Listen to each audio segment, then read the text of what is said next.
ሰላም ጤና ይስጥልኝ የተከበራችሁ የጋፋት ኒውስ ቤተሰቦቻችን እንደምን አመሻችሁ። የዕለተ ረቡዕ መጋቢት 30 2018 ዓ.ም የተለያዩ ዓለም አቀፍ መገናኛ ብዙሃን በፊት ለፊት ገጾቻቸው ይዘዋቸው ከወጧቸው መረጃዎች ውስጥ አንኳር የሆኑትን ወደ እናንተ የምናደርስበት ሰዓት ነው።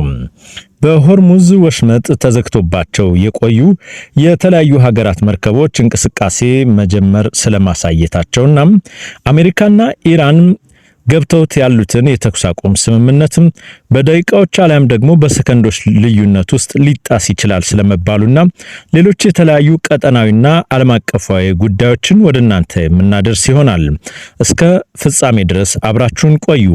በቀዳሚነት ወደ ያዝነው ዜና እናመራለን። ሆርሙዝ የባህር ላይ ትራንስፖርትን የሚከታተለው ማሪን ትራፊክ የተሰኘ ድርጅት በኢራን ሙሉ በሙሉ ተዘግቶ በነበረው ሆርሙዝ ወሽመጥ ላይ የመርከቦች እንቅስቃሴ ምልክት መታየቱን አስታወቀም።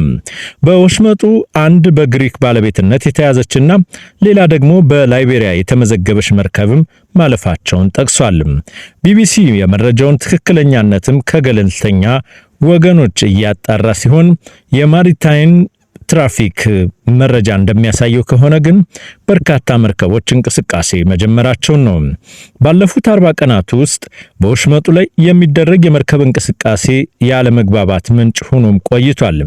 ምንም እንኳን የረጅም ጊዜ ዕቅድ ምን እንደሆነ ባይታወቅም በአሜሪካና በኢራን መካከል የተደረሰው ጊዜያዊ ተኩስ አቁም ስምምነትን ተከትሎ ወሽመጡ ክፍት ሆኗል። የተወሰኑ ሀገራት ቀደም ብሎ ከኢራን ጋር መርከቦቻቸውን በወሽመጡ በኩል ያለምንም ችግር ማለፍ እንዲችሉ ከስምምነት ላይ ደርሰዋል። ከነዚህ ሀገራት መካከል ፊሊፒንስ፣ ፓኪስታንና ህንድ ይገኙበታል። ቀሪው የዓለም ሀገራት መርከቦቻቸውን ግን በወሽመጡ በኩል ለማሳለፍ ሲሞክሩ ተደጋጋሚ ጥቃት ከኢራን በኩል አስተናግደዋል። የሆርሙዝ ወሽመጥ ተዘግቶ የቆየባቸው ሳምንታት ውስጥ የነዳጅ ዘይት፣ የተፈጥሮ ጋዝ ፍሰት በከፍተኛ ሁኔታም ቀንሶ ነበር። ይህም የአፈር ማዳበሪያ ለማምረት የሚያስፈልገውን ግብዓት ላይ ከፍተኛ አሉታዊ ጫና ፈጥሮም ቆይቷል።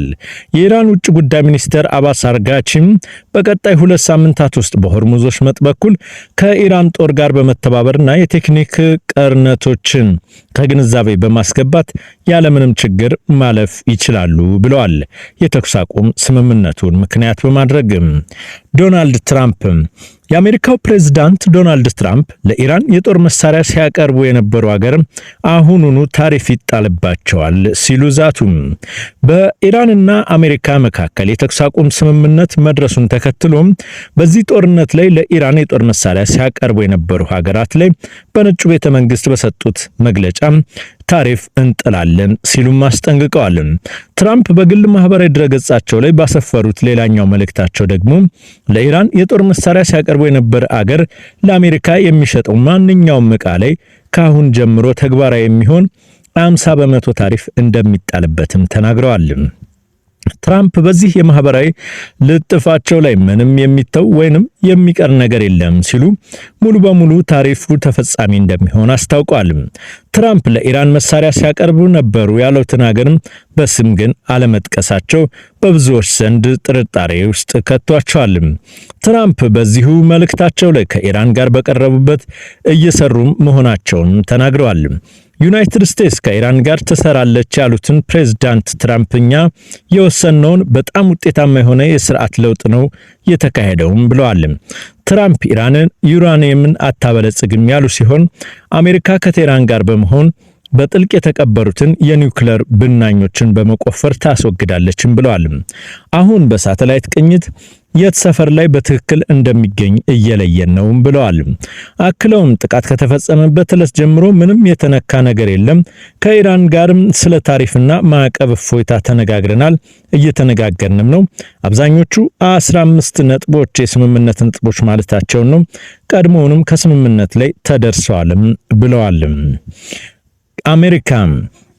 የአሜሪካው ምክትል ፕሬዝዳንት አገራቸው ከቴህራን ጋር የገባቸው የተኩስ አቁም ስምምነትም በቀላሉ ሊጣስ የሚችል ነው በማለት ኢራን በቀና ልቦና ዘላቂ ለሆነ ስምምነት መደራደር አለባት ብለዋል። የሃንጋሪው ጠቅላይ ሚኒስትር ቪክቶር ኦርባን የምርጫ ቅስቀሳን ለመደገፍ በዋና ከተማዋ ቡዳፔስት የሚገኙትን ቫንስ ኢራናውያንን ከኛ ጋር በቀና ልቦና መስራት ፈቃደኛ ከሆኑ ስምምነት ላይ ሊደረስ ይችላልም ሲሉ ተናግረዋል። ነገር ግን የደረስንበት ደካማ የሆነ ስምምነት እንኳን እንዳይሳካም የሚያደርጉ ከሆነ ደስተኛ ሊሆኑ አይችሉም ሲሉም አስጠንቅቀዋል።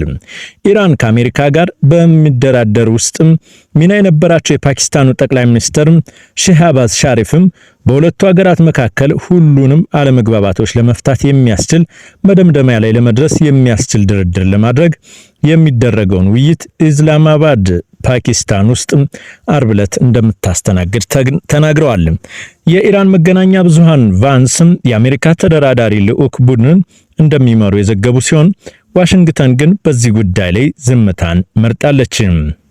በተያያዘም አልጀዚራ በሰበር ዜናው እንዳወጣው ከሆነ ኢራን በተደጋጋሚ ከሂዝቦላን በምትደግፈው የቤሩትና በእስራኤል መካከል እየተደረገ ያለው ጦርነት ካልቆመም ምናልባት የተኩስ አቁም ስምምነቱ ሊጣስ ይችላል ሲል ጣስናሚ የተሰኘውን የዜና ወኪል ዋቢ በማድረግ አልጀዚራ ዘግቧል።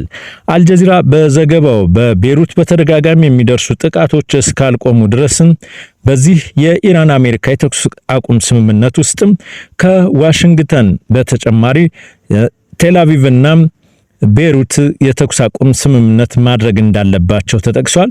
ይህ የሚጣስ ከሆነ ግን ተገቢውን እርምጃ እንወስዳለን ሲሉ የተኩስ አቁም ስምምነቱ በቀላሉ ሊጣስ እንደሚችል ከላይ ፕሬዝዳንቱ የጠቀሱትንም በማናገር ገልጸዋል። የአሜሪካው ፕሬዝዳንት ዶናልድ ትራምፕ ከሰሜን አትላንቲክ የጦር ቃል ኪዳን ድርጅት ኔቶ ዋና አዛዥ ማርክ ሩቶ ጋር በዋይት ሃውስ መገናኘታቸውን ሮይተርስ የዜና ወኪል ዘገበ። ፕሬዝዳንቱና ዋና አዛዡ የተገናኙት በኢራን ጦርነት ምክንያት አሜሪካ ከሌሎች የጥምረቱ አባል ሀገራት ጋር ያላትን ግንኙነት ከሻከረ በኋላ ነው። የኔቶ አባል ሀገራት አሜሪካ በኢራን የከፈተችውን ጦርነት መቀላቀል እንደማይፈልጉ ከገለጹ በኋላ ፕሬዝዳንት ትራምፕ ሀገራቸው 32 አባላት ካሉት ወታደራዊ ጥምረት እንደሚያስወጡም በተደጋጋሚ መናገራቸው የሚታወስ ነው።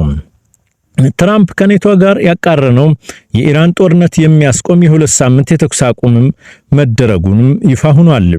የኔቶ ዋና አዛዥ የሆኑት ሩት ከትራምፕ ጋር ውጥረት ውስጥ የገቡበት ጊዜያቶች ቢኖሩም ከፕሬዝዳንቱ ጋር ጥሩ ግንኙነትንም አዳብረዋል። ከባቢያዊ ፖለቲካዊ ሁኔታዎችን ቀውስ ውስጥ በገባበት በዚህ ጊዜ ከትራምፕ ጋር የሚደረገው ንግግር የኔቶ አዛዥም ከአሜሪካው ፕሬዝዳንት ጋር ያላቸውን ግንኙነት ፈተና ላይም እንደሚያስቀምጠው የዘገበው ቢቢሲ ነው። የእስራኤል ጦር ዛሬ በጠዋት በደቡባዊ ሊባኖስ ውስጥ ተከታታይ የአየር ጥቃቶችን ፈጸመ። ይህ ጥቃት እስራኤል በአሜሪካና በኢራን መካከል የተደረሰ የተኩስ አቁም ስምምነት ሊባኖስ ውስጥ ተግባራዊ እንደማታደርግ የሚጠቁምም ሆኗል።